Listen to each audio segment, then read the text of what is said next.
Merci. Bonsoir, bonne nuit. Quelle incroyable performance par Islam Makhachev. Tout d'abord, bonsoir à tous. J'espère que vous allez bien. Salut Brian, comment vas-tu? Toujours aussi bien.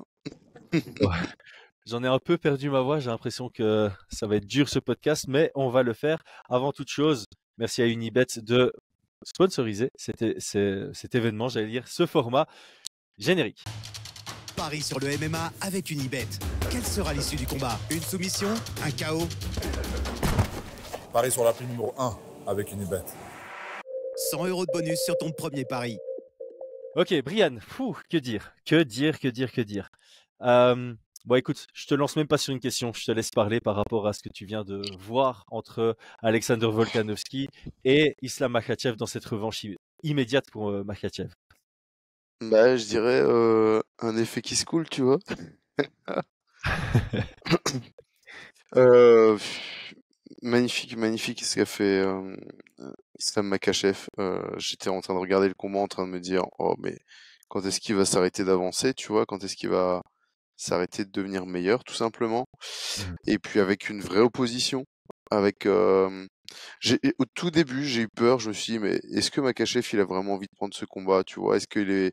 J'avais peur qu'il se fasse surprendre, tu vois. Et en fait, non. Super concentré, commençait à travailler très très bien, la stratégie, tout. Et enfin voilà, tu vois. Et puis jusqu'à ce finish qui est construit depuis le début, qui arrive d'une manière magnifique. Alors effet qui se coule parce que bah forcément c'est difficile de voir Volkanovski se faire éteindre comme ça, hein, même si je voyais, enfin, je voyais Makhachev emporter ce combat-là, mais Pas comme je ça. trouve ça, ouais, je trouve ça, c'est difficile, tu vois, quand t'as deux combattants que t'apprécies autant, tu vois, c'est toujours difficile, mais bon, c'est le sport et en tout cas, on va rester du côté du sport et c'était un superbe combat quand même, tu vois. Ouais, moi, il faudrait que je le revoie pour vraiment l'apprécier, parce que bah, comme je commentais en live, j'ai retenu que ce que j'ai dit. Alors, ce que j'avais dit, c'est que Islam est venu avec des bons ajustements. On l'avait dit dans notre preview du combat. En termes de distance, quand c'était à distance de boxe anglaise rapprochée et à distance de grappling, c'était un large avantage pour Islam Makhachev. Mais à distance karaté range et kicking range, c'est là où il y avait peut-être un petit avantage niveau Volkanovski. Et donc, ce que Islam a fait, c'est il est venu avec des armes qui ont fonctionné, des armes efficaces au kicking range. Donc, quand c'était au kicking range, il marquait avec ses middle kicks et ses front kicks. Il tente un high kick assez tôt, c'est bloqué, et puis il va renvoyer des middle kicks, et puis un high kick un peu plus haut, ça frôle le gant, ça vient toucher le haut de la tête. Ça scalpe. L'ajustement est incroyable. L'ajustement est incroyable, et même le travail au clinch, j'ai été surpris des deux côtés. Je trouve que Oui. il y avait un beau travail avec les coups de genoux de Makhachev, et du côté de Volkanovski, il y avait plutôt un bon travail de reprise de contrôle et puis séparer l'action. Les deux sont venus bien préparés. Bon, évidemment, Islam Makhachev était préparé pour cette date-là. Alexander Volkanovski semble être quelqu'un qui est prêt à tout moment. Et l'un comme l'autre avait très peu de temps pour s'adapter, mais je pense que, comme on l'avait dit dans la preview, les deux savaient qu'il y avait une grosse probabilité qu'ils allaient se rencontrer à nouveau à un moment de leur carrière, et ils avaient déjà réfléchi aux ajustements nécessaires pour maximiser leurs chances de victoire. Et celui qui a fait les plus beaux ajustements, ben, force est de constater, c'est Islam Makhachev. Ouais, clairement. Et non, et puis debout, quoi, tu vois, debout, c'est... j'aime beaucoup sur le storytelling, cette seule défaite qu'il a sur un coup, sur un jab, où on a pu le critiquer sur son striking, et là, il est en train de continuer à progresser, et puis bah, à nous surprendre, hein, parce que je pense que personne n'avait imaginé KO par high kick premier round, tu vois, même si tu avais parlé qu'il y avait une ouverture sur Volka sur les high kicks, je pense que personne n'avait pu voir cette chose arriver et eux l'ont imaginé quoi. Ils l'ont travaillé, ils l'ont préparé et ils l'ont obtenu et ça, on en avait parlé, hein. C'est une équipe qui intellectualise Ouais. et ça paye quoi, et ça paye. Ouais, je me souviens en avoir parlé dans la preview, le high kick de Max Holloway sur Volkanovski, mais Ouais, je sais si, plus dans si. quel contexte. En tout cas, je vais pas me jeter des fleurs et du crédit. Je pense pas l'avoir dit en mode oh Islam il doit Makhachev a faire une ça. ouverture sur son high kick. Je pense pas l'avoir dit dans ce contexte-là. Je pense que j'avais juste dit que, ouais, c'est ça. J'avais dit que Volkanovski pouvait se faire mettre KO parce qu'on l'avait vu prendre notamment un knockdown contre Ortega avec son bras arrière sur son low kick et on l'avait vu être mis vachement en difficulté dans le premier round du deuxième combat contre Max Holloway avec le high kick. Donc j'avais parlé de ça, mais c'était pas du tout en mode il y a une ouverture sur le Non, le bien high sûr. kick. Mais ça, par contre, on l'avait dit à la fin de l'épisode Unibet. On oublie toujours de dire que l'équipe de Khabib et Islam et tous les Nurmagomedov et Abdul, je vais jamais revenir sur son nom, le père Nurmagomedov, ils intellectualisent le sport et les gens l'oublient parce qu'ils sont tellement dominants de par leur style de base qu'on a l'impression qu'ils viennent pour s'imposer. Et là, c'est cool parce qu'on a une preuve qu'ils sont venus en mode, ok, on a bien préparé ça. Ouais, bah, je pense que si on reprend un peu tout l'historique des combats de cette team, on voit que stratégiquement, enfin, on le savait déjà avec Khabib, tu vois, qu'on pouvait, comment dire ça, théoriser entre guillemets toute sa manière de mettre au sol, etc. Et tout son schéma tactique pour dominer, mettre au sol. Là, on le savait sur l'aspect lutte, on l'avait vu aussi sur l'aspect grappling parce qu'on a pu entendre aussi Khabib dans ses manières de coacher, tu vois, de donner les bonnes indications, savoir quoi faire, etc. Il a toujours été très bon. Et là, on le voit que, alors c'était plus difficile pour nous, j'imagine, parce qu'on a des biais, tu vois, des biais cognitifs, de les classer dans la lutte et le grappling. Donc, il était plus facile pour nous de voir une possible soumission. Mais c'est ça que je suis vraiment content, c'est que là, on a un Islam Makhachev qui, et c'est pas la première fois, et c'est pas une erreur, qui nous montre que il est très très chaud debout parce que la soumission sur Charles Oliveira, elle vient pas d'un travail de grind, hein, elle vient d'un knockdown avec un, je sais plus si c'était le bras arrière ou, enfin voilà, Ouais, bras arrière. d'un bras arrière. Il est effrayant. C'est vraiment ça, parce qu'en fait, Mm. déjà de base, tu dis, j'affronte quelqu'un comme Islam Makhachev, c'est un cauchemar s'il m'amène au sol. Ouais. Mais maintenant, maintenant, si ça devient en plus un cauchemar debout, C'est cool pour nous en tant que c'est cool. spectateurs, c'est incroyable. Ouais. Là, on Et va. alors, il y a un truc que j'ai pas dit dans notre enregistrement sur la review entre Ousmane et Chimaev, mais je voulais le dire, mais bon, le combat commençait, donc voilà, j'ai coupé, j'ai dit, parce que je me suis dit ça pendant le combat entre Khamzat et Ousmane. Est-ce que ça aurait été la même chose si Ousmane avait été mis au courant à 8 semaines qu'il allait combattre en middleweight contre Khamzat? Je pense que l'issue du combat aurait été vachement différente, sans vouloir enlever du crédit à Ouais, bien Khamzat. sûr. Je pense juste que ça aurait été vachement différent. Ici, je pense pas qu'une plus longue préparation pour Volkanovski aurait changé quoi que ce soit à l'issue du combat. Question difficile. Je te vois réfléchir. Ah, ouais, avec des sites, c'est toujours pareil. Mm. Je pense pas, personnellement, euh, je pense qu'il est au-dessus de Volkanovski. Je pense Alors, que techniquement, je pense que sur énormément d'éléments, il est au-dessus et, et je pense pas qu'il y a eu un déficit physique parce qu'il y avait vraiment cette question-là. Alors, il restera toujours la question de la préparation, mais là, en tout cas, cette victoire, pour moi, elle n'est pas liée au déficit physique. Elle est vraiment liée à la stratégie. Il a trouvé l'ouverture. Il aurait pesé 5 kilos de moins, il l'aurait éteint de la même manière, tu vois. Et est-ce que avec plus de préparation, ben non, pas forcément, tu vois. Est-ce qu'il serait mieux avec la même stratégie? Je sais pas. Pour ouais. moi, non, non, non. Moi, je suis assez d'accord. C'est vraiment ici, c'était une preuve que Islam était au-dessus de Je pense. Volkanovski et point barre, ça éteint un peu les débats. Alors ici, je suis en train de regarder l'écran chez Eleven Sports et je vois Daniel Cormier. Et alors, il y a un truc qui me fait sourire. Daniel Cormier, quand il a perdu dans sa revanche contre John Jones, c'est un peu cette même approche. C'est envoyer des middle, envoyer des middle en garde ouverte, puis aller en haut avec cette même jambe au moment où tu vois que le gars commence à descendre la garde. Ouais. Et donc, je trouve ça allez, je vais pas dire paradoxal, mais je trouve ça marrant que ce stratagème soit utilisé par Islam Makhachev, qui s'entraîne aussi à la AKA, où se trouve Daniel Cormier. Donc ça fait un peu genre, tu sais, tu as eu l'histoire de Ousmane se fait éteindre par le cross high kick de Leon Edwards. Ça remonte chez Trevor Whitman. Justin Gaethje met le cross high kick à Dustin Poirier. Et C'est maintenant, clair. on a Daniel Cormier qui se fait éteindre par middle high.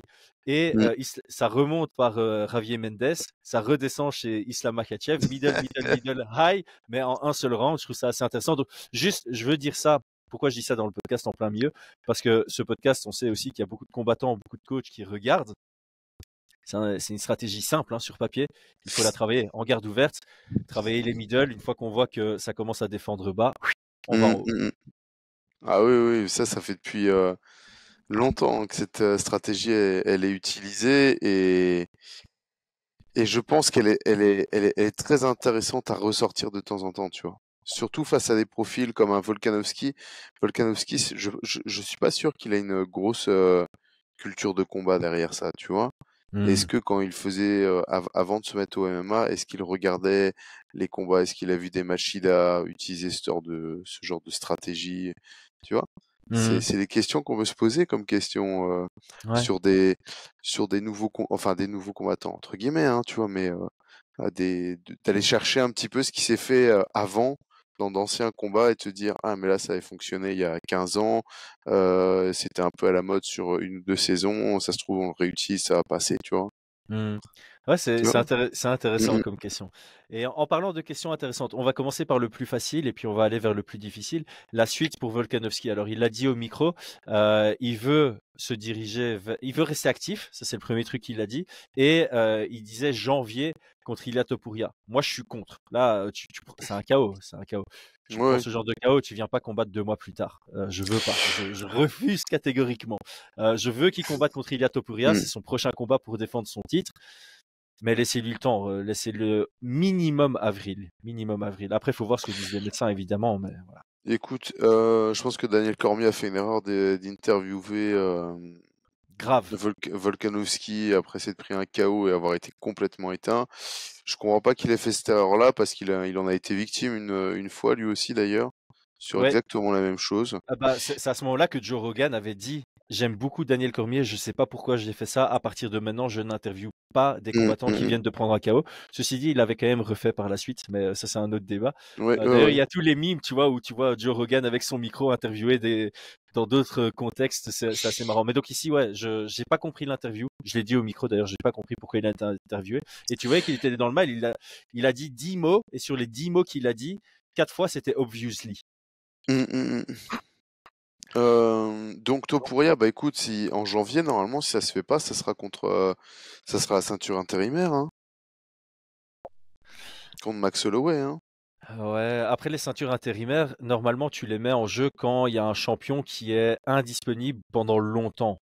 Ici, Volkanovski, il a combattu contre Yair Rodriguez, c'était il n'y a pas si longtemps, donc la division va pas être tenue en on hold. Voilà, bon, maintenant s'il y a un C'est médecin qui 21 dit, octobre, hein. ouais, mais s'il y a un médecin qui dit Volkanovski, tu combats plus avant août ou septembre, alors ouais, ceinture intérim en jeu. Mais si maintenant on dit à Volkanovski combat en avril, je pense que Ilia Topuria va préférer attendre avril pour combattre pour le titre.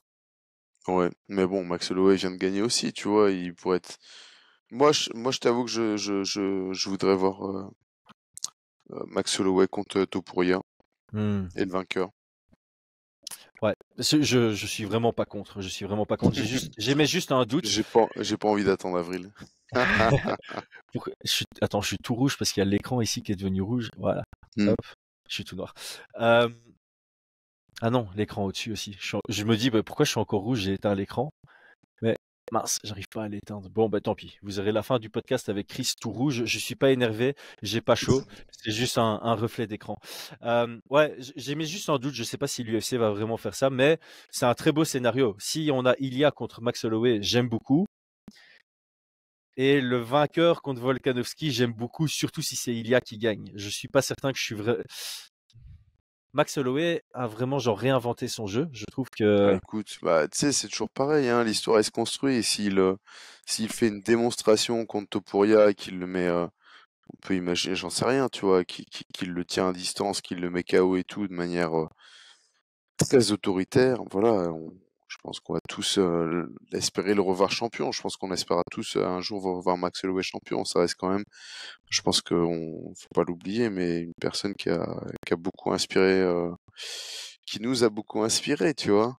À fond, à fond, à fond. Donc, Ben, il est ultra ça me apprécié plairait. des fans et je pense que tout le monde Ouais. sera d'accord en commentaire. D'ailleurs, dites-nous en commentaire, abonnez-vous par la même occasion. Est-ce que vous voulez un jour revoir Max Holloway champion? Je pense que tout le monde est d'accord là-dessus, mais cette division est incroyable. Passons à Makhachev. Cormier a émis 2 noms au micro. Charles Oliveira, la revanche, le combat qui était initialement prévu. Il a dit Justin Gaethje qui avait été appelé apparemment pour remplacer Charles Oliveira avant d'appeler Volkanovski. Mm. Mais Makhachev, pendant la Fight Week, il parlait aussi de monter, affronter le vainqueur entre Leon Edwards et Colby Covington pour tenter sa chance au Champ. Qu'est-ce que toi t'en penses? Écoute, j'en pense que la situation géopolitique a fait que c'était un peu compliqué pour eux de lancer, de se projeter, de vendre un futur combat. Et donc, je pense que ça explique un petit peu, tu vois, que Chimaev ait rien demandé derrière, pas la ceinture, que de la même manière, tu vois. Je pense que ça explique une des raisons. Donc, je vais pas du tout m'attarder sur ce qu'il a dit, genre, je m'en fiche, je choisis pas mes combats, donnez-moi qui vous voulez, tu vois. Donc, je pense que moi, je suis pour qu'il monte. Hein. Je pense qu'il il a nettoyé la catégorie, tu vois. Il y a pas de, ça m'intéresse pas sur les autres combats, tu vois. Je pense Ouais. qu'il peut le faire. Je pense qu'il est relativement lourd dans sa caté. Après, voilà, on sait très bien que c'est pas l'équipe, je dis Regal, mais enfin, leur équipe a un style de Wade Bullier, là, tu vois. Genre, Ouais. être bien, bien lourd pour imposer leur force et leur style. Et que ça, c'est pas forcément dans les plans et dans les stratégies de l'équipe de monter de KT et d'être un peu plus léger, tu vois. Mais en tout cas, moi, c'est ce que j'espère. Et donc, je vais pas m'attacher à ce qu'il a dit à la fin, qu'il s'en fichait. Je pense que c'était plutôt qu'il s'est dit, c'est pas le moment de vendre un futur combat ou trop s'exposer, tu vois. Ouais, je suis d'accord. Je suis d'accord. Moi, dans un monde idéal, j'ai envie qu'il aille tenter le Champ. Ah oui, Je sûr. pense que ce soit contre Leon Edwards ou stratégiquement, techniquement, ils sont tous les deux très complets. Ils ont une approche intellectuelle du sport, ça peut être super intéressant. Ou contre Colby Covington, qui est plus du genre bully, pression, volume, compétent en lutte. Les deux combats peuvent vraiment m'intéresser. Et c'est clair que chez les lightweight, Justin Gaethje. Ouais, je suis plus motivé par une montée, mais on verra. En tout cas, là, on a bien fait le tour de ce récap très à chaud, immédiat de Islam contre Volkanovski. J'en perds mes mots. Merci Brian, c'était un chouette événement.